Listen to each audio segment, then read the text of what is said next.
Hola, un gusto estar acá en el Festival Fácil, de verdad es un auténtico placer, después de estas magníficas conversaciones, poder estar en una conversación que hace mucho tiempo que nos debemos y hace mucho tiempo que tenemos pendiente con un maestro que siempre ha sido maestro y que siempre será maestro porque me ha enseñado muchas cosas y del que he aprendido muchas cosas, y una de las cosas más importantes de las que he ido aprendiendo con él es cómo vamos a ir incorporando las nuevas dimensiones y las nuevas transformaciones culturales. Y creo que de las más importantes que se están produciendo en estos momentos es la transformación tecnológica. Obviamente la transformación tecnológica va a marcar unos cambios importantísimos en la transformación cultural, y tengo el placer y la satisfacción de poder hablar con José Teixeira. Hola, José. Hola, Fernando. Sabes muy bien que el gusto de verte y de hablar contigo es enorme, ¿no? Y no te olvides que yo aprendí un montón de cosas contigo también. Así que estamos 0-0 o 1-1, digamos así, ¿no? Muy bien. José, mira, hay una cosa que yo no voy a poder dejar de hacer, que es casi como una publicidad, que no va a ser nada encubierta, porque va a ser una publicidad de un libro tuyo que se llama E-Cultura, Utopía Final. Es un libro en el que tú hablas de la inteligencia artificial y es un libro en el que tú nos propones una serie de retos para analizar el papel de la tecnología en los procesos culturales. Pero yo, antes de entrar con eso, quisiera hacerte una pregunta sobre una frase que dice Alexandro Barico en su libro The Game. Dice Barico, podríamos decir que son muchas, han sido muchas las revoluciones que han cambiado el mundo y que a menudo han sido tecnológicas, pero son muy pocas las que cambian a los hombres y lo hacen radicalmente. En la que nos encontramos inmersos es una de ellas, una revolución que podríamos llamar revolución mental. ¿Hasta qué punto estás de acuerdo en este proceso que nos señala Barico en The Game, de que las revoluciones que cambian son muchas, pero las que cambian a los hombres son muy pocas? ¿Estamos en una de ellas? Sin duda que sí. Estamos en una de ellas, Fernando. Lo único que puedo pensar, que es un poco, a lo mejor un poco distinto de lo que piensa Barico, ¿no? Es que todas las revoluciones tecnológicas cambian y cambian mucho al hombre, ¿no? Mira, si cuando el hombre empezó a utilizar la impresora con tipos móviles, esto fue una transformación radical de la manera de ser y de vivir. Antes, las personas leían un libro oyendo su propia voz al leer el libro. Es decir, se oían a sí mismas leyendo el libro, ¿no? Y como el libro era muy, muy raro, una persona tenía un libro y lo leía para los demás, o sea, su familia o sus alumnos o lo que sea, ¿no? Es como los copiadores en los monasterios medievales. Uno tenía un libro y lo dictaba a los otros que estaban ahí sentados a hacer copias. Cuando viene esto del libro individual y cuando la gente ya no habla para sí misma, ¿no? Pero piensa las letras, las palabras que están leyendo, es una modificación muy radical. Lo mismo cuando tenemos el motor de combustión interna y todo, ¿no? Así que yo estoy totalmente de acuerdo con que la tecnología cambia radicalmente, y yo diría que las revoluciones tecnológicas son mucho más comunes y mucho más en gran cantidad de lo que parece decir Barico. No he tenido la oportunidad de leer su libro, ¿no? El antropólogo Juan Luis Arzuaga, que a mí es un hombre que me fascina, me encanta y que me encanta leer, contaba hace tiempo en en un encuentro que yo tuve la suerte de asistir, que una de las cosas que más habían transformado a la humanidad era el fuego. El fuego, de alguna manera, al principio nosotros no sabíamos hacerlo, solamente sabíamos conservarlo, y entonces los que se ponían alrededor del fuego eran los más fuertes. Hasta que alguien empezó a contar historias, y cuando empezó a contar historias, se ganó un puesto al lado del fuego porque los demás querían escucharlo. Entonces podía ser más débil, pero tenía esa capacidad de atraer la atención de los demás a través de las historias que estaba contando y a través de esa magia que nos ha producido siempre la ficción y la narrativa. Ganó la inteligencia, ganó la humanidad, ganó la conexión y la cercanía, ganó a la fuerza y ganó a esas fuerzas de la biología en la cual parece que el más fuerte es el que va a imperar. ¿Qué es lo que va a ganar en esta época de la tecnología? ¿Quién va a ser el que esté más cerca de ese fuego tecnológico? ¿Y qué es lo que estamos perdiendo cuando nos acercamos a ella mucho? Fernando, yo diría que no es que va a ganar, ya ganó, ya ganó. Y lo que ganó, el vencedor de todo eso, es algoritmo, ¿no? Es decir, es un software inteligente que está hoy en día, no lo vemos, pero está por todas partes. Está en tu coche, está en tu casa, está en la televisión, está en Netflix, está por toda parte. Y esto es un cambio monumental. El fuego fue reemplazado, el fuego que hablabas ahorita, ¿no? El fuego fue reemplazado por un algoritmo. Y nosotros nos sentamos alrededor del algoritmo y le pedimos cosas y él nos da cosas. Ahorita mismo, ¿no? Hace poco más de un mes, ni siquiera eso, una de las empresas de este señor que tiene el Tesla, Musk, ¿no? OpenAI, Open Artificial Intelligence. Ellos dijeron que habían desarrollado, pero ya lo habían hecho meses antes, han desarrollado un algoritmo que hace todo lo que le pides. Es decir, no vas a necesitar más escribir las líneas de un código y, por lo tanto, por ejemplo, si quieres hacer tu site en la Internet, no necesitas más tú escribir un código o contratar a un especialista que escriba este código para ti. Todo lo que tienes que hacer es decir con tu voz, en inglés por ahora, ¿no? Pero mañana también en español. Todo lo que tienes que hacer es decir para pedir a este algoritmo que está en tu pantalla de tu computadora, ¿no? Pedir, hágame un site así. Y el algoritmo te hace un site así. Puedes pedir a este algoritmo, mira, yo quiero la lista de los 10 principales países en términos de, ¿cómo se dice eso en español? Perdón por las lacunas, pero el Gross National Product, GNP, el Producto Nacional Básico, ¿no? Pides a este software, no tienes siquiera que escribir, pides. Yo quiero un listado de los 10 países más importantes en lo que concerne el Producto Nacional Bruto, ¿no? Él te da. Puedes pedir, por ejemplo, que te diga, que te haga un resumen de un libro de Hegel. Y no solo un resumen, puedes pedirle, mira, ¿qué quiere decir Hegel? Y este algoritmo que se llama GPT-3, ¿no? Te puede decir cuál era la intención de Hegel, cuál era el significado de un libro de Hegel. Esto es algo que es monumental, ¿no? Ya no estamos aquí hablando de cosas que, digamos, se hicieron hace 2 o 3 años, pero estamos hablando de este momento para adelante. Esto te va a cambiar todo, Fernando. Dime. Es que me viene a la cabeza, o sea, no deja de asaltarme una pregunta que es ¿qué papel juega la cultura en medio de la inteligencia artificial? ¿Qué papel juega la creación? ¿Qué papel juega lo humano? ya se me está como saliendo la cabeza de así.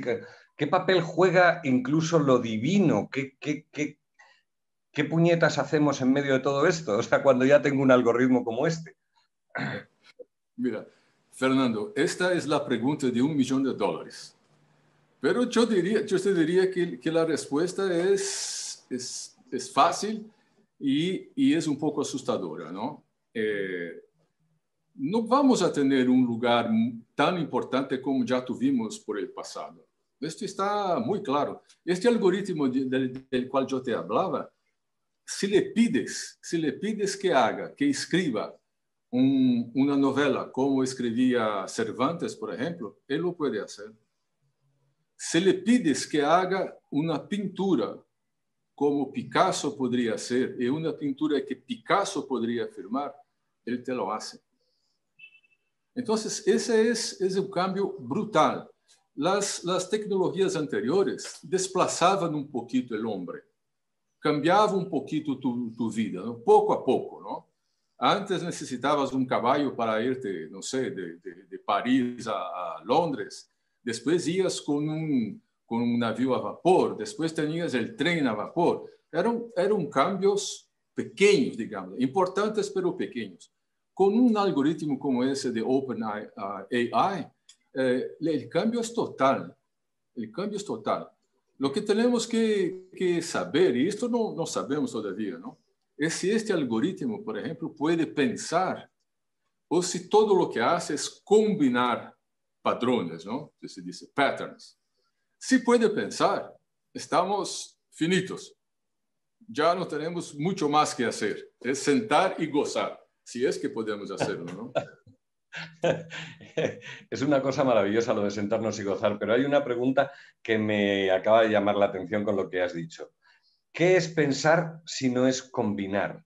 O sea, ¿cuál es la diferencia que existe entre ese proceso que has dicho de que ellos combinan y nosotros pensamos? ¿Cuál es esa diferencia? ¿Qué hay de diferencia ahí?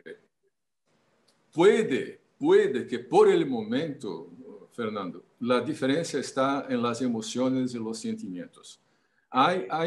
Sí, mira, hay una, no es solamente una idea, pero ya está comprobado esto. Los algoritmos pueden representar, es decir, reproducirlo todo. Lo único que no pueden representar es lo que está dentro de nosotros. Por ejemplo, las emociones y los sentimientos. Y no se puede reproducir esto porque una emoción no sabemos cuándo empieza, para dónde se encamina, cuál es su rumbo, por qué surgió, ¿no? ¿Qué quiere decir una emoción? Esto parece que hasta ahora el algoritmo no puede hacer. Y yo te diría que esto es lo que diferencia todavía el hombre de una computadora, ¿no? No sienten. La gran pregunta, Fernando, es, pero ¿de qué sirve una emoción? ¿De qué sirven los sentimientos? Yo puedo vivir toda mi vida sin tener sentimientos y es muy probable, Fernando, que la gente que está hoy viva, entre comillas, ¿no? Ya no tiene sentimientos, no tiene emociones reales. Ellos tienen emociones que reciben por la internet o que reciben por el tweet, pero son emociones de ellos, de cada una de estas personas. Mira lo que sucedió esta semana, la semana pasada en Estados Unidos, ¿no? La gente que tomó el Congreso de asalto piensa o tiene emociones, tiene sentimientos, o es todo una reacción más o menos automatizada a los mensajes que este señor Trump les pasaba. Pero para volver a tu pregunta, ¿no? Nosotros sabemos que hace ya unas cuantas décadas nos vino estas teorías de la neurociencia y de la inteligencia emocional, ¿no? Las emociones son un pie de un trípode. Se dice un trípode, perdón, yo les pido disculpas por mi español, ¿no? Pero las emociones y los sentimientos es un pie de un tripé, de un trípode. El segundo es la práctica en hacer cosas y el tercero es pensar sobre las cosas, ¿no? Esta es una clasificación muy vieja ya, pero que es totalmente verdadera y sirve hasta hoy, ¿no? Yo siento, yo hago y yo pienso sobre lo que hice y sobre lo que sentí. Son tres pies que están siempre en una conexión muy estrecha. Los computadores, los algoritmos, por ahora, hacen, y no voy a decir que piensa, pero organiza, usan lógica. Si uno puede utilizar la lógica, se dice que uno piensa. Los algoritmos usan una lógica. Lo único que parece que no tiene hasta ahora es la emoción, el sentimiento. Esto es ¿cómo voy a decirle? El elemento que diferencia por ahora el hombre de un algoritmo, ¿no? Yo creo que de las veces que más he sufrido en mi vida, bueno, cuando era jovencito, cuando realmente no había sufrido todavía, de verdad, de las veces que más he sufrido por amor. He sufrido por amor. No hace falta que le explique a la gente que nos está viendo, que nos está escuchando, que José Teixeira es brasileño. José Teixeira vive en Sao Paulo, ha trabajado toda su vida con el mundo del arte, ha trabajado toda su vida con el mundo de los artistas y de las emociones, y yo tengo la suerte de vivir en América Latina desde hace muchísimo tiempo, de estar perdidamente enamorado de América Latina. En estos momentos resido en Colombia y siento que las emociones en América Latina son mucho más a flor de piel, son mucho más fuertes, son mucho más intensas que en Europa.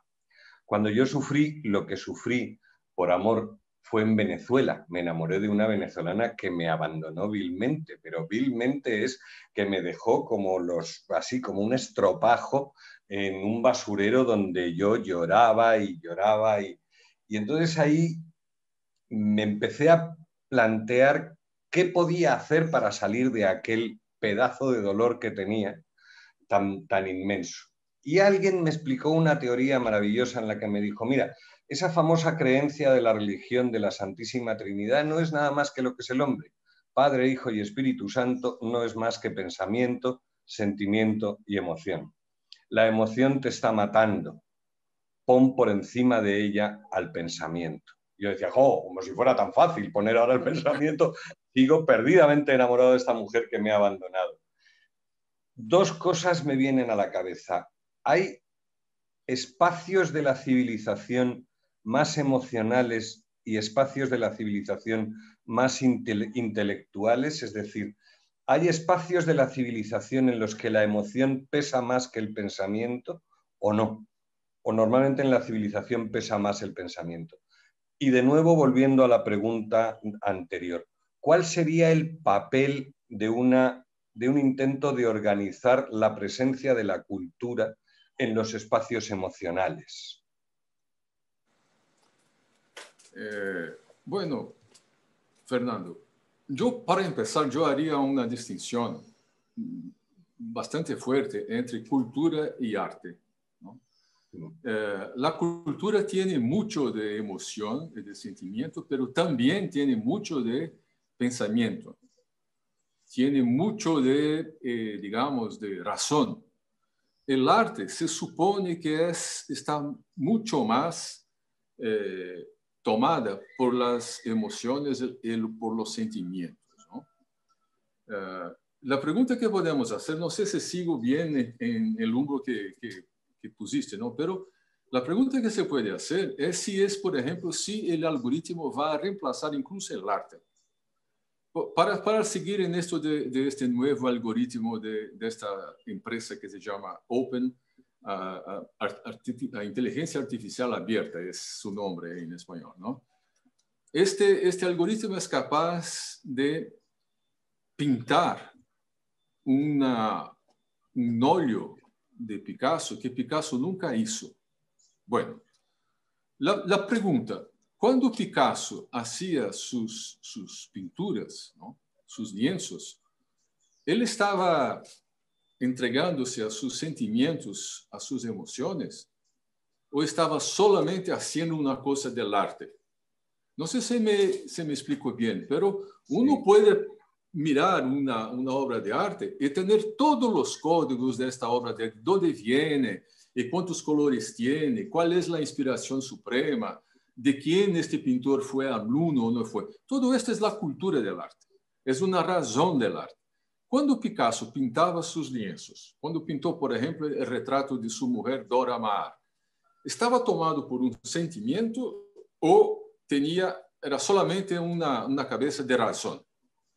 Este algoritmo, cuando se pone a pintar un lienzo que Picasso podría haber pintado, no utiliza sus emociones, sus sentimientos, solo hace una análisis superficial de los padrones de la pintura de Picasso y es capaz de hacer, a partir de ahí, un nuevo lienzo de Picasso sin haber sentido una gota, una grama de emoción o de sensibilidad.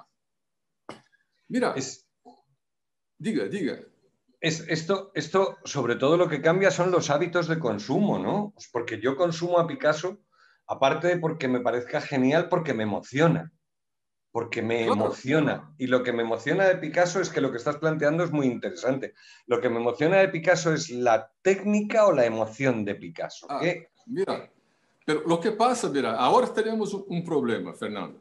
Yo te pongo aquí 2 lienzos, uno de Picasso auténtico, no hay ninguna duda, y el otro está hecho por este algoritmo.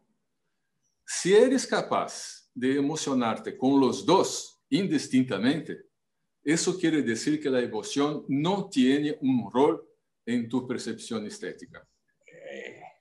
Eso y de ahí, Fernando, podemos decir que si mañana todo lo que tenemos de arte está hecho sin emoción y sin sentimientos, solamente porque el algoritmo viene, cuáles son las características físicas superficiales de un objeto, ¿no? Esto quiere decir que el arte ya no tendrá lugar en nuestra sociedad. Hay que recordar, Fernando, que Hegel en el siglo XIX ya dijo que el arte se había muerto. Y el arte viene muriendo poco más, poco menos. Desde ese entonces, el arte viene muriendo. Y muere, no sé cuánto más. Pero es posible que el arte, que nunca existió, que no existió para siempre antes, esta idea que tenemos de arte, esta idea contemporánea, que es arte, es eso que el artista quiere hacer, porque él quiere hacer. Él no está aceptando un encargo de un Papa Julio II que le pide que haga esto o que haga otro. No acepta un encargo para hacer el retrato de alguien. La idea que tenemos, la idea contemporánea de arte que tenemos es la de un artista que hace lo que quiere, cuando quiere, de la manera que quiere, sin rendir cuentas a nadie. Bueno, esta idea de arte, que no existía antes del siglo XIX, puede no existir mañana tampoco. Y puede que cosas como esto que yo te estoy diciendo, ¿no?, reemplacen a todo esto que tenemos aquí. Y lo que digo de una pintura es válido también para una música o un filme. Mira, yo creo que a ti también te ocurre esto. Una vez por año, lo menos, este objeto que tengo aquí en mi mano, ¿no?, me envía un vídeo que está hecho con las fotos que yo saqué, que están aquí dentro. Yo no le pido que haga esto. Y además de hacer un vídeo con esto, es decir, de hacer un montaje, ¿no?, pone música, Fernando. Y además la música que pone aquí está bien coordinada con la imagen. Mira, yo pasé la noche vieja, no tenía nadie aquí porque tenemos el confinamiento, no se puede tener una cena con mi hija y no sé cuánto más, que tiene un hijo nuevo. Entonces yo estaba aquí en casa solo, y me puse a mirar la Misa del Galo, como la llamamos aquí.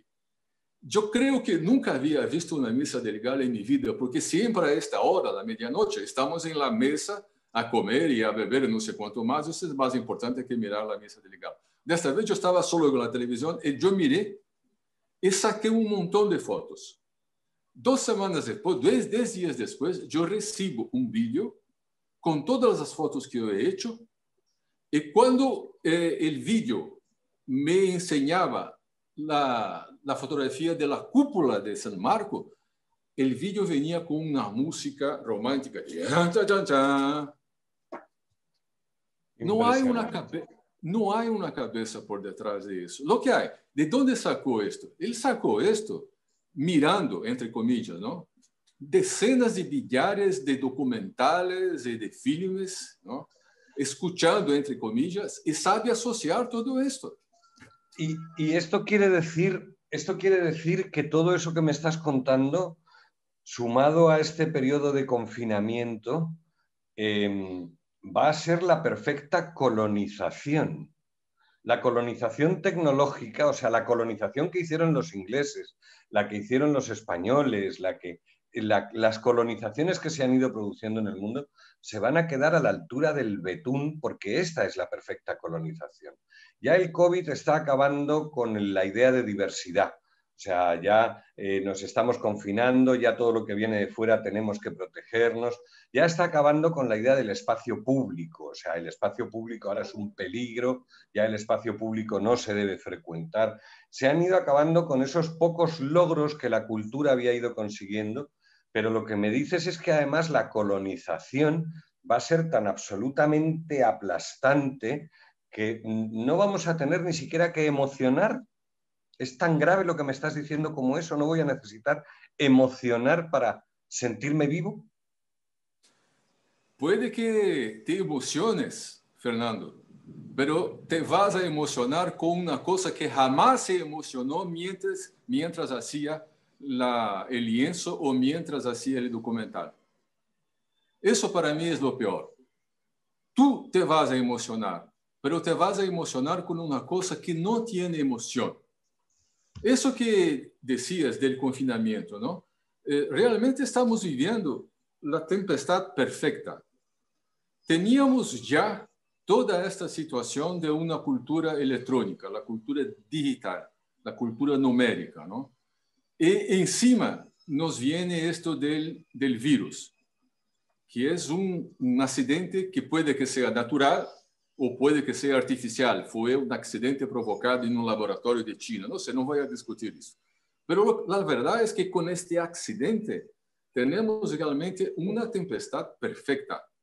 Por ejemplo, la primera cosa que este accidente me enseñó es el fracaso total de la Internet cuando se trata de hacer la enseñanza. Antes vivimos como 5 años, 6 años, escuchando que la Internet es el futuro de la enseñanza, no sé cuánto más. Cuando viene el confinamiento, todos se dan cuenta que es un fracaso total. La gente o no tiene los aparatos tecnológicos necesarios para seguir las clases, no sé cuánto más, o no tiene las condiciones en su casa para recibir esta enseñanza y no tiene la presencia. Es decir, es un accidente total. Y puede, Fernando, que este accidente total se amplíe para toda nuestra cultura. Mira, yo no soy de esos que dicen, o no, por lo menos no era, ¿no? De esos que dicen que todo está mal o que antes era mucho mejor y que la televisión es un logro y no sé cuánto más. Yo no soy, por ejemplo, un adepto de la Escuela de Frankfurt, ¿no? Cuando Adorno decía que el jazz es una porquería inmensa y que todo eso son cosas de selvajes y no sé cuánto más. No, intento no ser así, pero para mí es muy difícil imaginar que el hombre va a continuar a ser como era, ¿no? Vamos a tener cambios enormes, ya lo estamos teniendo, ¿no? Y me parece que por ahora lo que podemos hacer es intentar de salvar lo que se puede salvar.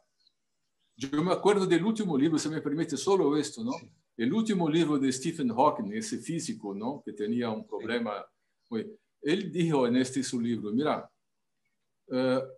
nosotros teníamos de haber abandonado las investigaciones sobre la inteligencia artificial mientras era tiempo. Eso es fuerte, ¿eh? Es muy fuerte. Es muy fuerte. Y no lo hicimos. Él tenía conciencia de que logró tener una vida más o menos normal, por lo menos en lo que decía su productividad intelectual, ¿no? Por causa de la inteligencia artificial. Pero él nos dijo, mira, había que haber abandonado los estudios de inteligencia artificial antes. Dices en tu libro que toda nueva tecnología provoca una fractura, una alteración, algunas bien profundas, y como el hombre produce los bienes y el conocimiento, conviven en su lugar con las que se produjeron antes. A mí esto me produce, con lo que me estás hablando, me produce una pregunta que en Latinoamérica, y con lo que he leído esta mañana del Fondo Monetario Internacional, me provoca más todavía. La brecha va a ser gigantesca. La brecha que hay ahora va a ser gigantesca. La brecha que se va a producir ya no dentro de los países latinoamericanos. Lo que leía esta mañana es que Colombia es quizá el país más desigual de toda América Latina. Lo que sucede es que hay algunos países nivel 13 y dentro del país hay algunas regiones nivel 13 y otras regiones nivel 3, cosa que no sucede en muchos otros países que están más o menos cerca. La brecha que existe entre Europa y América Latina es impresionante.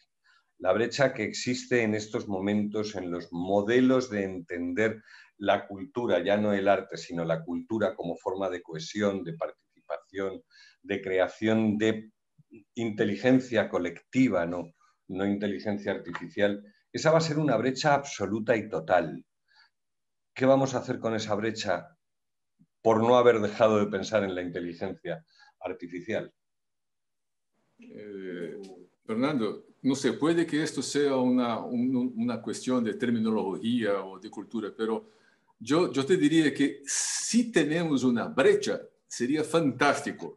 El problema es que yo no veo esta brecha. Yo lo veo más bien como si fuera un bloque concreto, unitario, donde no hay brechas, ¿no? Es decir, la distancia, como estabas planteando, ¿no? La distancia entre, por ejemplo, América Latina y Europa es enorme, y yo te diría que ya no tenemos la más mínima posibilidad de, ¿cómo voy a decirlo?, de colmar esta brecha. Abandonamos todo, ¿no? Nosotros aquí en América Latina nos contentamos en producir las cosas más básicas, ¿no? Las commodities más básicas, la soya, el trigo, la carne, no sé cuánto más, y no investimos en tecnología, ¿no? No investimos en tecnología. Marx lo decía esto, toda tecnología cambia la cultura, toda cada un lápiz de madeira, não, el más tradicional lápiz de madeira, muda, cambia todo. Imagina lo que puede cambiar un algoritmo, ¿no? Y nosotros en América Latina nunca, incluso hoy, nunca investimos en tecnología. Y si no tenemos eso, Fernando, francamente, yo no veo brecha. La brecha es una abertura donde uno puede meterse. Puede meterse para entrar, para penetrar, estar dentro de alguna cosa e intentar trabajar por adentro, ¿no? E intentar cambiar algo por adentro, ¿no? Pero yo no sé si tenemos estas brechas, Fernando. O sea que lo que me estás diciendo es que se va a producir una escisión total y va a haber una separación total y va a haber como 2 o 3 mundos absolutamente diferentes. Va a haber un mundo en el que la investigación, la tecnología, el crecimiento tecnológico va a ser el protagonista, y va a haber otro mundo en el que lo humano, lo emocional, va a ser el eje, o no te estoy entendiendo, porque si te estoy entendiendo me quedo con el mundo de lo humano y lo emocional. Sí. Bueno, puede que sí, puede que nos quedemos con eso y puede que los otros nos permitan quedarnos con esto. Fernando, yo volvería a un punto que planteaste y que no tratamos bien, o yo no traté bien, ¿no? Mencionabas, no sé si me acuerdo bien, pero mencionabas una situación donde seríamos como mundos aparte, ¿no? Hay un mundo aquí, otro mundo allá, y dentro de un mismo mundo hay tribus, ¿no? Hay mi tribu, hay la otra tribu, esta otra tribu más. Lo que esta nueva tecnología permitió es justamente la constitución de este montón de tribus que en un primer momento pareció muy bueno. Pero lo que pasa es que con este montón de tribus, cada uno totalmente distinta de las otras, y no queriendo entender lo que dice la otra, lo que plantea la otra, ¿no? Lo que está proponiendo, lo que está ya haciendo esta realidad, es un mundo en dispersión, un mundo divergente, ¿no? Un mundo de miradas divergentes, ¿no? Es verdad que tuvimos la ilusión iluminista de formar un mundo. Eso cuando el mundo era pequeño, no había siquiera 1.000.000.000 de personas en este planeta, ¿no? Y tuvimos la ilusión de que sería posible desarrollar un sistema social y cultural convergente, es decir, toda la gente se iba a poner a mirar la misma cosa y trabajar de una manera coordinada, de una manera, digamos así, conectada, ¿no? Para lograr este objetivo. La Internet, esta nueva tecnología, lo que hizo fue explodir todo esto, ¿no? O implodir, lo hizo por adentro, ¿no? Implodió esta convergencia de ideas y ahora lo que tenemos es una multiplicidad enorme de miradas singulares. Ni particulares son singulares, ¿no? Es decir, yo veo a una película en mi casa hoy a las 10 de la noche, tú ves a otra y no sé quién ve a otra, no vamos más a un cine a ver la misma película y a discutir la misma película, ¿no? Este también es un resultado de la nueva tecnología. Lo que parecía para nosotros antes un paraíso, ahora es el infierno. Es un resultado que entra con otro trozo de tu libro que voy a leer. El viajante no va a ir más a un lugar en busca de una experiencia. El lugar va a venir. El sedentario siempre estuvo en busca de información. La idea de red, de malla, se encuentra en conceptos reales con la naturaleza de toda intervención, en una parte de esa intervención y como las partes de un ecosistema. El viaje va a desaparecer, la necesidad de desplazarnos a buscar experiencias van a desaparecer y entonces el sedentario que se quedaba a procesar esa información y el viajante que iba a buscar la experiencia, eso va a cambiar. Ahora vamos a encontrar experiencia e información en el mismo sitio y todo es a través de las redes, de las mallas y a través de estas interconexiones. Y mi gran obsesión en este punto, José, mi gran obsesión es ¿qué papel pinta la cultura en todo esto? O sea, cuando nos quejábamos mucho de que educación tenía cultura subsumida y realmente cultura era siempre una secretaría dentro de las institucionalidades educativas, en los estados la cultura no tenía mucha importancia porque estaba dentro del papel de la educación. Tal y como me lo estás poniendo, la cultura no va a tener ningún papel, va a ser una subsidiaria de la tecnología, porque ya no voy a necesitar para nada más que tecnología. Dime que me estoy equivocando. No, no te puedo decir esto, no te puedo decir esto. Mira lo que pasó ahora con esto del virus, ¿no?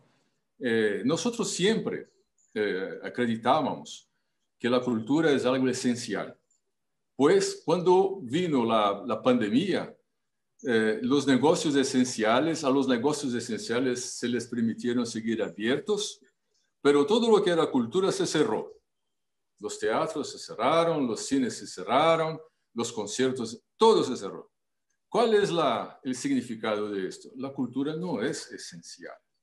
Incluso para Francia. Francia se dice un estado cultural, está ahí en su constitución. Francia es un estado cultural. Pues Francia nos enseñó que la cultura no es más esencial. Y hace mucho ya que estos cambios están entre nosotros, Fernando. Cuando nos damos cuenta que una tecnología está entre nosotros, la verdad es que ella ya estaba entre nosotros hace mucho. Y hace mucho que cambiaba las cosas. Por ejemplo, la idea de viajante. Ya no había más viajante hace muchísimo tiempo. teníamos eran turistas.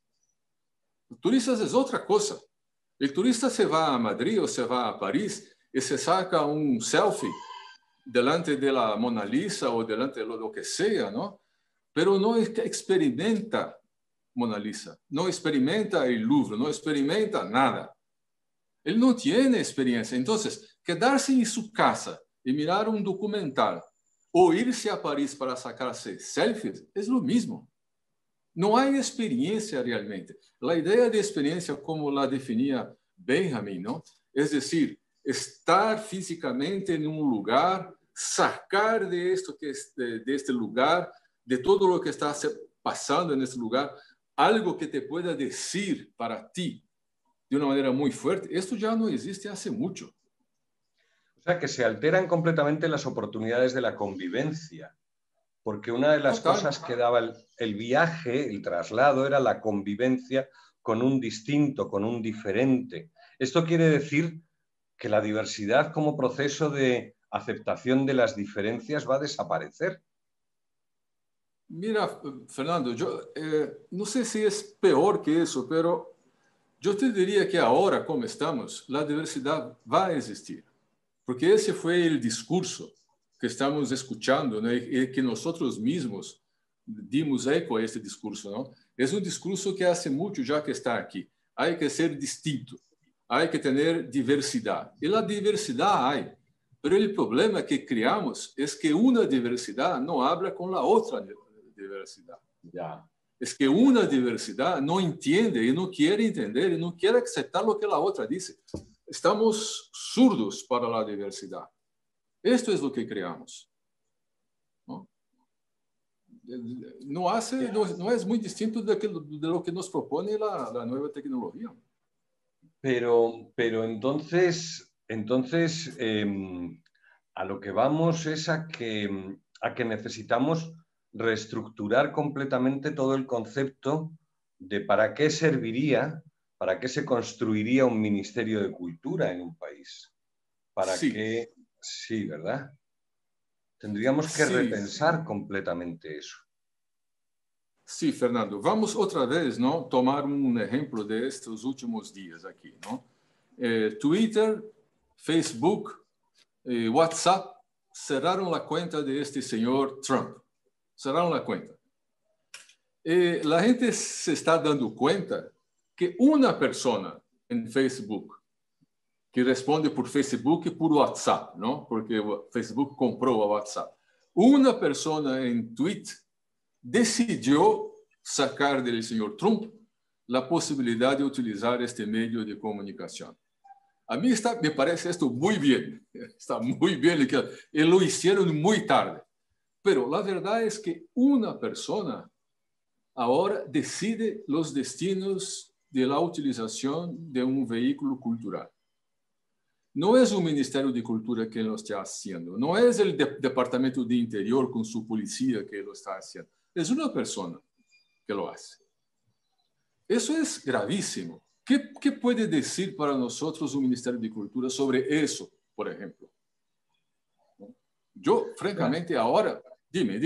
Sí, claro, porque si el Ministerio de Cultura hasta ahora se había encargado fundamentalmente de gerenciar lo que nos aportaba el pasado, los procesos patrimoniales, la memoria, cómo se había construido, o lo que el Ministerio de Cultura interpretaba de ese pasado, y tratar de proyectarlo hacia el futuro, en estos momentos los ministerios de Cultura, sin el soporte de la tecnología, ¿dónde está la memoria del mundo en estos momentos? En Google, claramente. No está ni en los museos, ni está en los archivos, está en Google. La memoria que recoge la humanidad está en Google. Y es Google quien va a proyectar el modelo de futuro que nosotros vamos a tener. Donde tendría que intervenir el papel de la cultura. Estamos en medio de un festival de cultura que se llama Fácil y que no lo tiene nada fácil, que es muy difícil. Lo que tendría que hacer en estos momentos el papel de la cultura es mediar entre tecnologías, memoria y construcción de futuro. ¿Cuál tendría que ser el papel de un Ministerio de Cultura? De un festival de cultura. Hablabas que toda la memoria del mundo, por ejemplo, de lo visual está en el Google. Es verdad. Yo, cuando era director del Museo de Arte aquí de São Paulo, Google me preguntó si íbamos a permitirle que hiciera el escaneamiento, no sé cómo decirlo en español, proceder al escáner de todas las obras del museo para ponerlo en la internet. No hicimos esto porque los términos, las condiciones de Google son totalmente inaceptables, pero un montón de museos lo hizo. El señor Bill Gates, desde hace mucho, se puso a comprar los derechos de todas las imágenes y de las fotos que podía comprar. Así que hoy tiene lo que se puede llamar el Xanadu. ¿Te acuerdas de la película de, Sí. de Citizen Kane? El señor Bill Gates, que es un mecenas, ¿no?, de la cultura y no sé cuánto más, tiene el Xanadu, la mayor colección de imágenes del mundo. Es decir, las cosas cambiaron de posición. La brújula de la cultura ya no apunta más para el Ministerio de la Cultura. Empezando por el hecho de que la gente puede ahora producir lo que quiera en su casa. Yo puedo hacer una película en mi casa con lo que tengo aquí. Con lo que tengo aquí me sobra para hacer una película. Yo puedo escribir mi libro y ponerlo en la internet. No necesito más de un editorial. No necesito críticos que digan que si mi libro es bueno o no es bueno. Nada. Yo puedo hacer las cosas. Entonces, estamos delante de una situación, estamos en una situación donde nuestra brújula de las direcciones no tiene lugar para un Ministerio de Cultura. Y además, con eso de la economía creativa, la economía se transformó en un tema la cultura se transformó en un tema de economía. Antes, siempre, y este fue un enorme error del señor Marx, ¿no?, la economía era un tema de cultura. No la cultura es un tema de economía. Si yo creo que el capitalismo es mejor que el socialismo o al revés, esto es una cuestión de cultura, no es una cuestión de economía. Pero ahora estamos, sí, realmente en una situación con eso de la economía creativa, ¿no?, en que todo lo que es cultural está bajo la idea de economía. Así que la cultura o está bajo la idea de economía o está bajo de la idea de tecnología. Pero la cultura como la conocíamos, caramba, Fernando, ya no logro verla desde aquí donde vivo. Estoy en un 12º piso, ¿no? Es bastante alto y además estoy sobre una elevación aquí en la ciudad. No veo la cultura, ¿eh?, desde aquí. José, hace tiempo que cuando empezamos a trabajar en aquel programa que se llamaba Economía y Cultura, admitimos que el gran error que habíamos cometido era economizar la cultura en lugar de culturizar la economía. Tienes toda la razón. La cultura tiene que ser la que dirija los pasos de la economía y está pasando justo al contrario. Antes de que nos despidamos y antes de que nos vayamos, hay una cosa que me llama mucho la atención. En tu libro hablas de la virtualidad, la realidad virtual, y hablas de todo lo que significa la realidad virtual. A mí la palabra virtual, no sé por qué, siempre me recordó a la palabra virtuoso.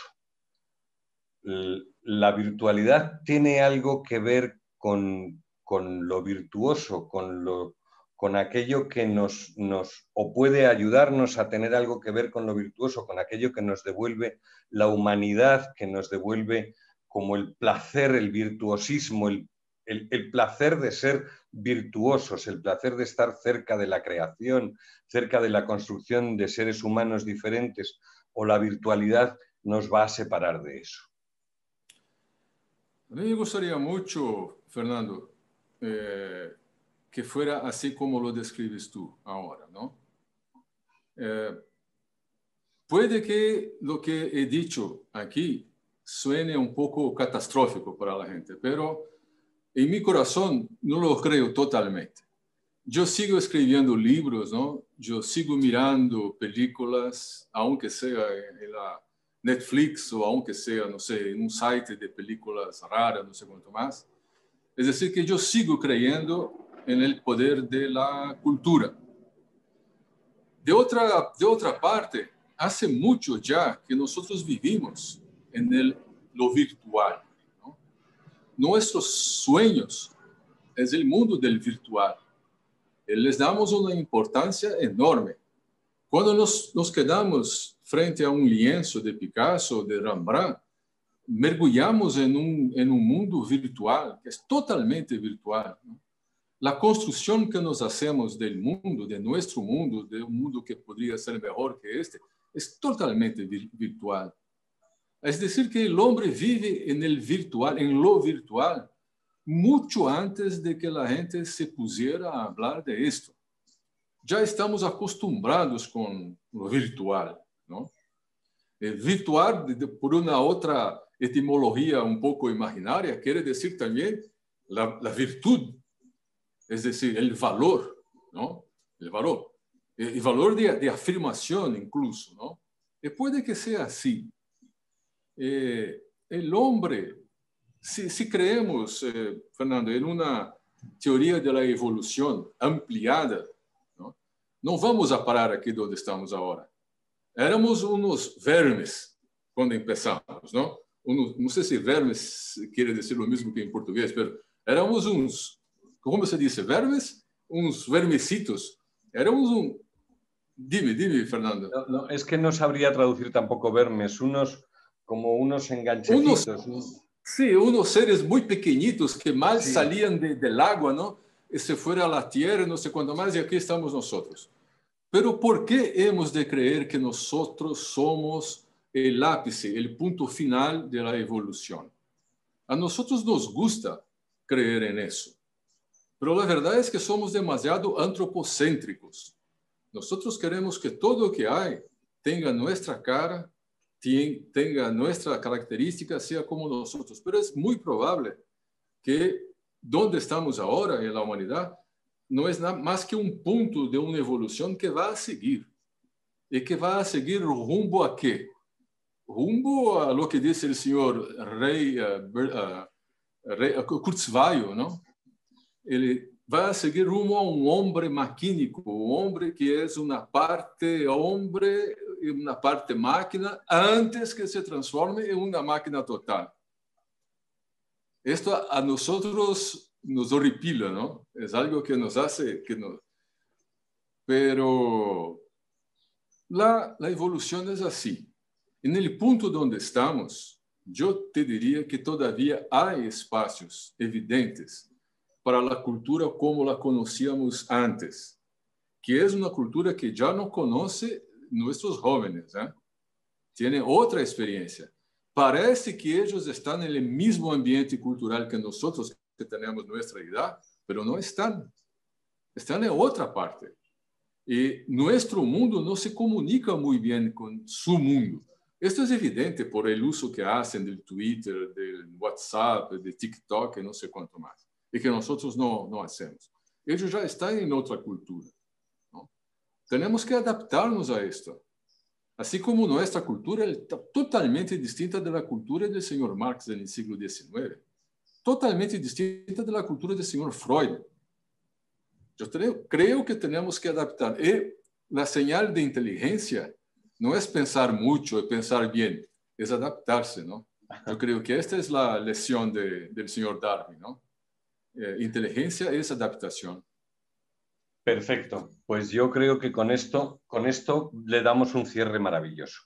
Le damos un cierre maravilloso a nuestra conversación, porque efectivamente creo que lo que hemos ido ha sido ir avanzando en nuestra conversación hacia eso, hacia que tenemos que entender que hay que adaptarse y que hay que trabajar desde el fuego hasta la inteligencia artificial para ir construyendo ese nuevo ser humano que sepa trabajar en esta inteligencia artificial, y que las instituciones tienen que entender que no pueden quedar anquilosadas.